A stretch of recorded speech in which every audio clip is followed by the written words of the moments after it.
শাক দিয়ে কিভাবে মাছ ঢাকা যায় আজকের ভিডিওতে আপনাদের সাথে সেটা শেয়ার করব। আসসালামু আলাইকুম, সবাইকে নাসরিন কিচেন অ্যান্ড ব্লগে নতুন একটা ভিডিওতে স্বাগতম। আশা করি যে যেখান থেকে আজকের ভিডিওটা দেখতেছেন আল্লাহর অশেষ রহমতে সবাই খুব ভালো আছেন। আর এই দেখেন, আমি সকালে ঘুম থেকে উঠেই বারান্দাতে চলে আসলাম ভিডিও করার জন্য।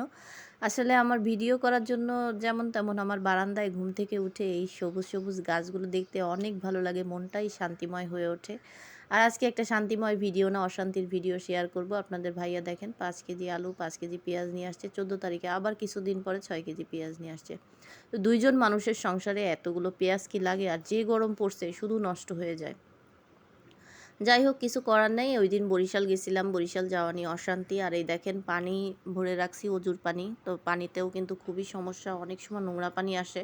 এই জন্য একটু এই পানিটাও পুরো পরিষ্কার না, দেখতেই পাচ্ছেন ঘোলা ঘোলা পানি। তো এই পানিটাও উঠিয়ে রাখছি। আর এই তো আপনাদের ভাইয়া গতকাল থেকে রান্না করিনি, আজকে বাহির থেকে এসে দেখে যে গতকাল সকাল থেকে রান্না বন্ধ। আজকেও রান্না করিনি, দুপুর হয়ে গেছে, প্রায় 1টা বেজে গেছে।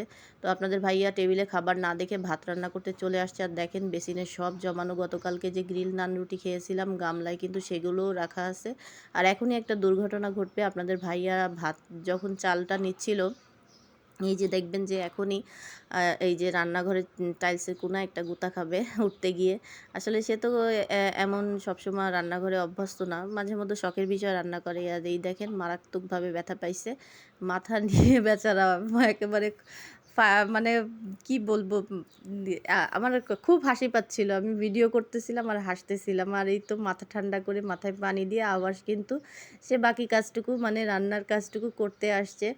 আসলে তার কিন্তু অনেক ধৈর্য। আমি কিন্তু আসলেই মাঝে মধ্যে তারও যে ধৈর্য, মানে তারও যে এরকম ধৈর্য আছে আমারও আছে। তো এই যে ভাঙা হাঁড়ি পাতিল দেখে কেউ কিছু মনে করবেন না। এই যে ভাঙা মগটা, এটাও আমার মায়ের হাতের, এটাতে আমি পানি খাই। একদম ভেঙে চুরে অস্থির হয়ে গেছে, তারপরেও এটা কিন্তু ফেলি না, কারণ এটাতে আমার মায়ের স্মৃতি আছে। এই ভাতের পাতিলটা, এটাও কিন্তু আমার মায়ের স্মৃতি। আমার মা, বাবা, আমি, আমার মেয়েটা যখন ছোট্ট ছিল, আমরা 4 জনের ছোট্ট একটা সংসারে, আমার মা কিন্তু এই পাতিলেই ভাত রান্না করতো। তো ওদিকে আপনাদের ভাইয়া বলতেছিল তোমাকে রান্না করে খাওয়াবো, তো চিংড়ি মাছ বের করো, আমি ভুনা করে দিই শর্টকাটে, কারণ 1টার বেশি বেজে গেছে। এখন তো আর বেশি রান্না করা যাবে না, এই জন্য শর্টকাটে চিংড়ি মাছ বের করে নিলাম, এটাই ভুনা করবে। আর ওই দিন বরিশাল যাওয়া নিয়ে ঝগড়া হয়েছে, মানে বরিশাল যেতে গিয়ে একদম বাসার কাছাকাছি গিয়ে আমাদের গাড়ির একটা চাকা বাস্ট হয়ে গেছিলো। এই জন্য আপনাদের ভাইয়ার মেজাজটা খুব খারাপ ছিল। তো কি আর করা, কিছুই তো করার নাই। তারপরে মেয়ের জন্য আবার সবজি টবজি নিয়ে আসলাম, মেয়েও চলে গেল পরের দিন। মেয়েও মানে প্রচণ্ড, ঢাকাতে প্রচণ্ড গরম, এত গরম সহ্য করা যায় না। আর কি আর করা, মনটাই খারাপ, আমারও মন খারাপ, তারও মন খারাপ।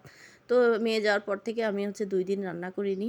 রান্না না করে, মানে ঝগড়া করে রান্না করিনি, বলছি রান্না বান্না খাওয়া দাওয়া সব বন্ধ।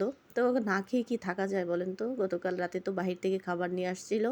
আর আজকে দেখেন, সে নিজেই রান্না করতে চলে আসছে, বলতেছে বুঝছি আমি না রান্না করা পর্যন্ত তুমি কোনো কাজ করবা না।